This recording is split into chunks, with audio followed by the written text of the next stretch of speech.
Okay, this is part B of the question, are cubic, pure flow, Bennett vortices, MHD. And again, this is just a z-pinch equilibrium. I didn't choose equations, I chose to study a z-pinch equilibrium.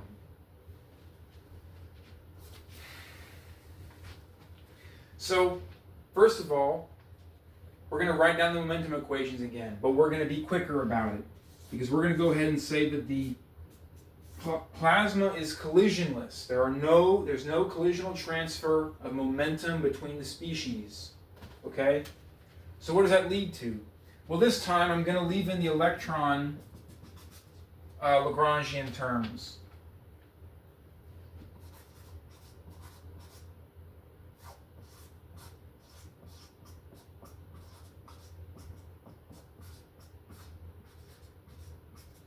That probably doesn't have enough room.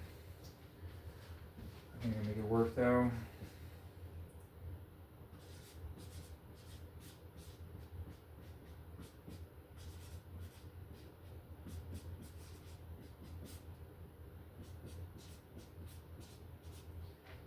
Look, just enough. That's the electron momentum. This is really just Newton's second law. You can think of it like that. This left-hand side, that's just the acceleration.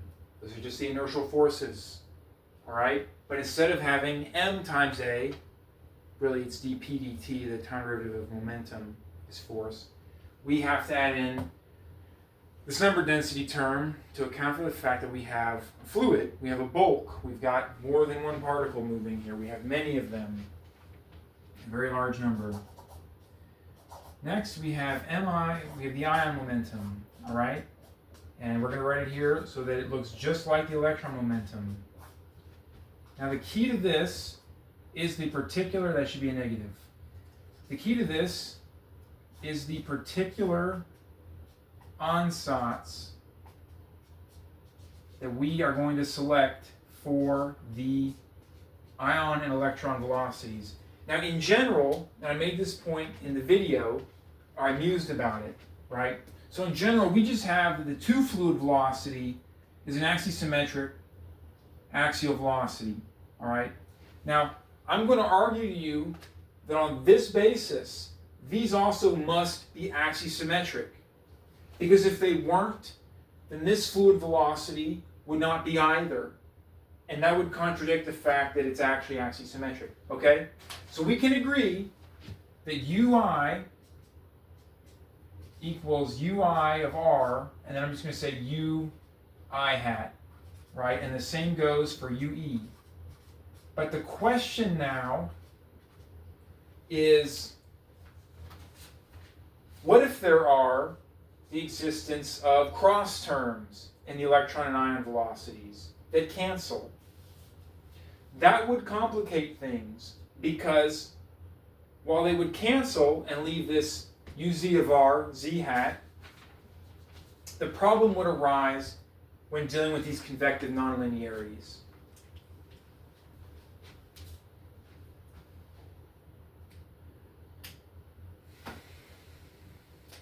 So the first thing we're going to do is we're going to remember that it doesn't matter, these are steady. These velocities are steady. So the time derivative, that part goes to 0. We can just erase that.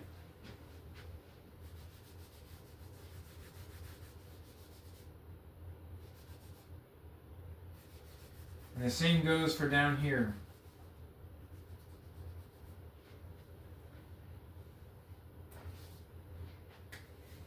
Now this is where what we're going to do is we're going to say that this UI hat and this UE hat, we're just going to say that they're in the Z direction. That these velocities are axial. That's an ansatz, okay?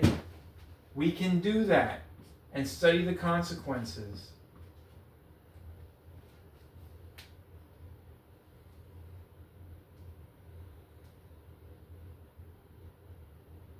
That is totally valid to do. We don't have to study right now the implication of cross terms. I am not trying to say that this is everything, everywhere, all at once. What I am saying is that this provides natural solutions and a strong hypothesis for the edge pedestal. It's just that simple. And I'll repeat myself over and over and over. There's an enhanced thermodynamic gradient. There is a reason for the confinement to appear. It's a shear flow stabilized Z-pinch. It needs an enhanced thermodynamic gradient to be a shear flow stabilized Z-pinch. That's by construction. What else? There's an explanation for why we have elms. First of all, that barrier periodically relaxes because there's a finite thermal lifetime to the Z-pinch, the shear flow stabilized Z-pinch. And then, why do we have an edge localized mode? Why do we have all of this matter and energy get transported radially outside the plasma? And the answer to that is because there's large resistive radial drifts inside the core of the pinch due to the weak field region that's there. Okay? This is to explore the consequences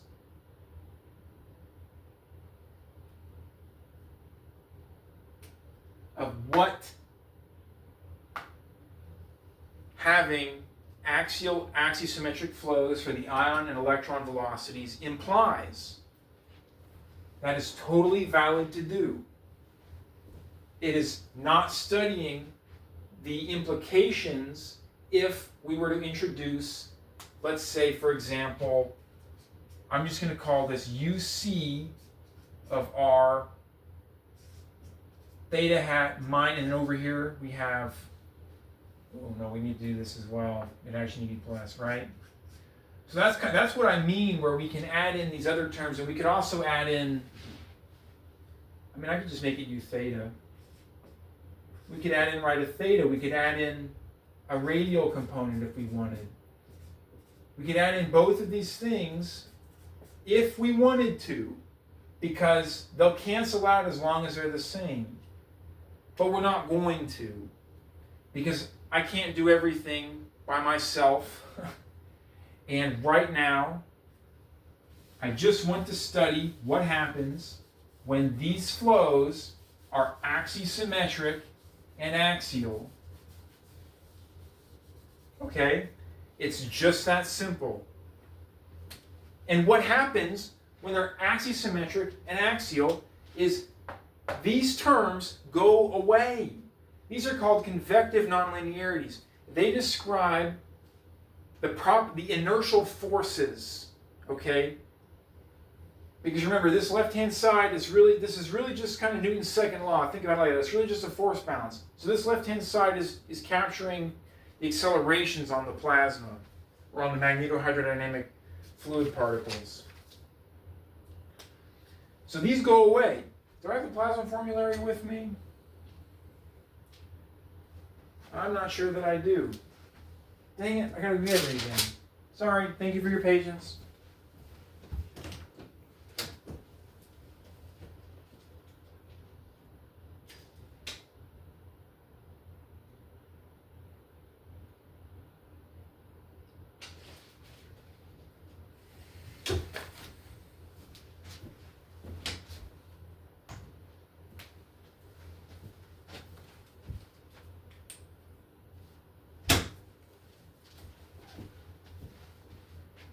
Now I'm going to show that they go away rather than require you to take me on faith.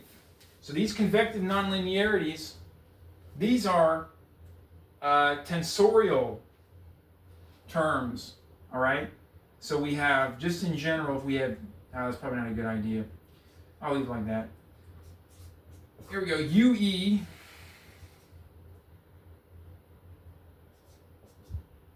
And we're going to take the dot product with R. We're going to grab the radial projection of this, okay? Radial component.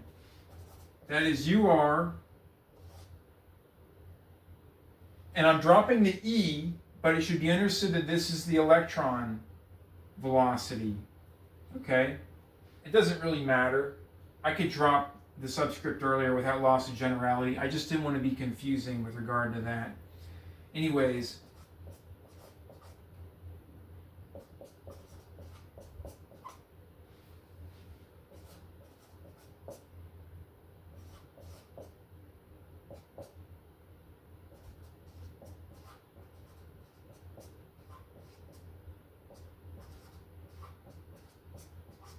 So that is what the R term looks like, the R component.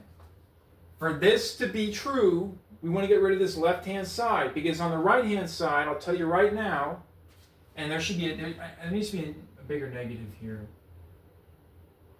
That's not a bigger negative, but it makes it more obvious that it's negative. Because on the right-hand side, what's going to happen is we're just going to add the right-hand side together, and we're just going to get the ideal MHD force balance. All right? So it's just that simple. So with our ansatz, notice that every single one of these terms falls out. They all do. We have no radial flow. That goes to 0. That goes to 0. All right, no swirl. That goes to 0. That goes to 0. That goes to 0. That goes to 0. And again, no swirl, so no centrifugal term. That goes to 0. So we can see that if, for example, there were a swirl, we have a centrifugal term show up. If, for example, that we had a radial term, then we would have, I don't actually know what this is called, but it would show up, okay? But because it's axisymmetric, and they must be axisymmetric, that is the one part of this that is not an ansatz beyond where we began with in the Bennett profile case, right? These middle parts, they will always fall out in this axisymmetric system, okay? So what's next? Well, what's next is the theta hat component. The projection of this convective nonlinearity in the theta hat direction, right? So we can say that, well, this equals 0. And the same for the ion part of this, remember? Because without loss of generality, we can just change these subscripts and we'll get the same outcome, all right?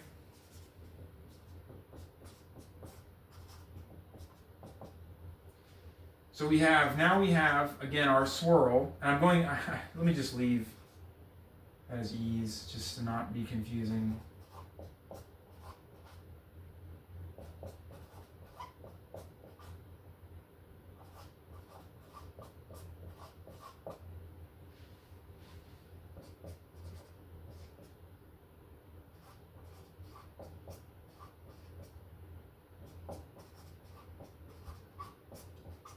All right, so let's look at this again, and let's do the exact same thing that we did. Because of our ansatz, our axisymmetricity, this is going to go to 0. So is this. And again, we'll find the same thing that we found previously, that there's going to be possibly, depending on what's going on in the electron and ion velocities, 2 terms.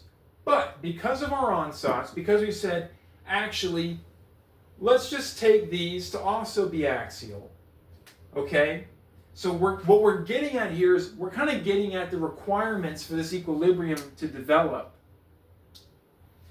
You could think about it like that, right?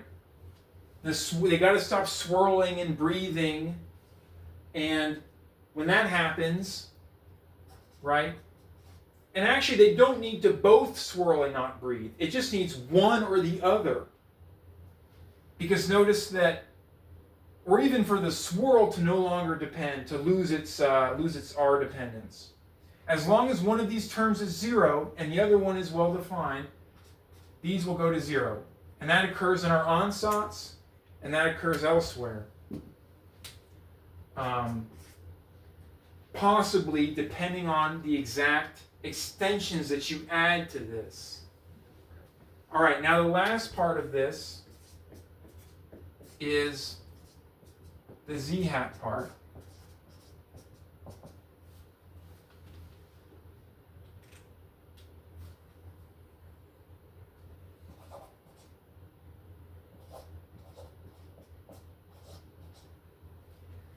And here we see that there is indeed a shear that shows up.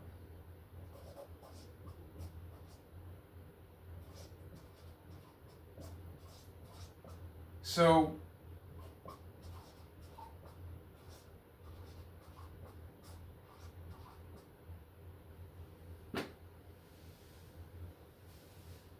we find that we arrive at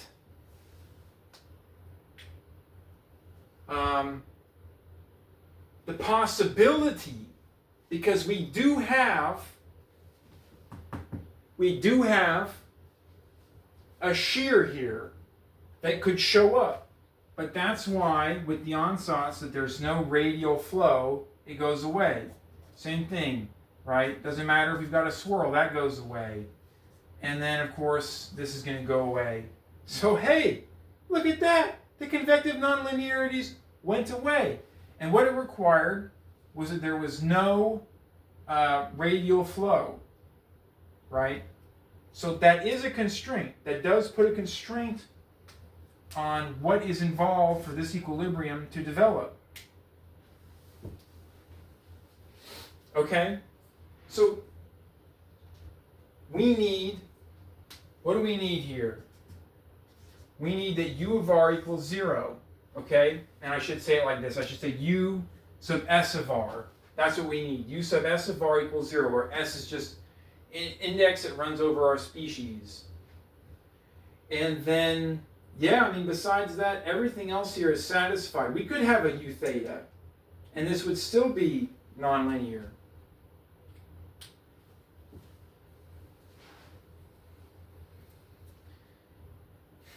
But us sub r must be 0, but even then we need u theta to be 0 as well from earlier. So to get here, we do require that this is axisymmetric and purely axial.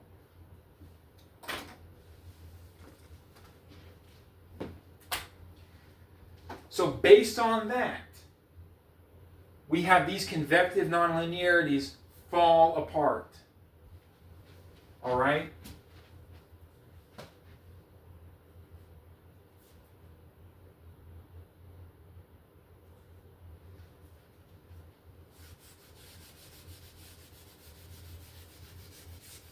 So we can erase that portion, because provided under the auspices of this ansatz, those convective nonlinearities go away.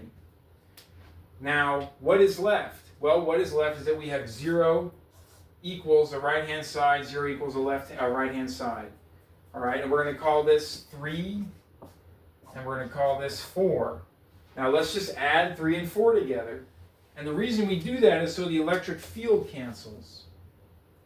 All right, I'm going to do that down here.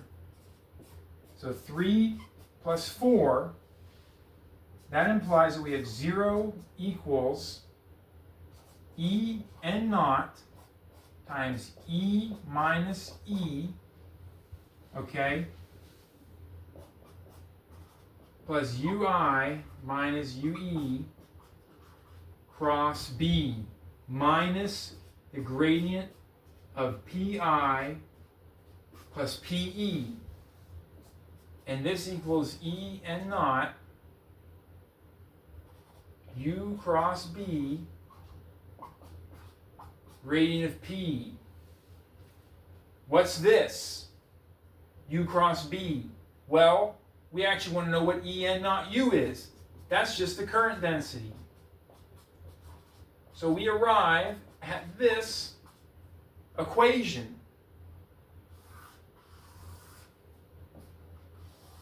That 0 equals J cross B minus grad P, which is excellent because J cross B equals grad P. That is exactly what we want to see, because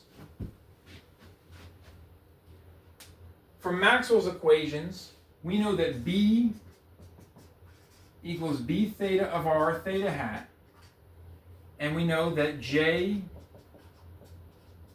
equals JZ of R Z hat. So that gives us, therefore, that dPdr equals minus JZ B theta, which is exactly the force balance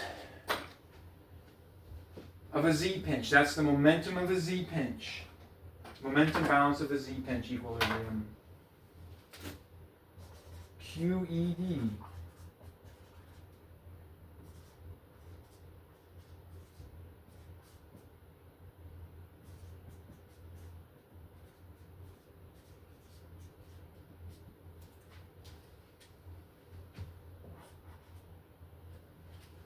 And that's what we wanted to see. That's what we needed to see. I hope I'm not getting away with the camera. All right. Anyways, that's all for now. The next video is going to dive into the energy equation.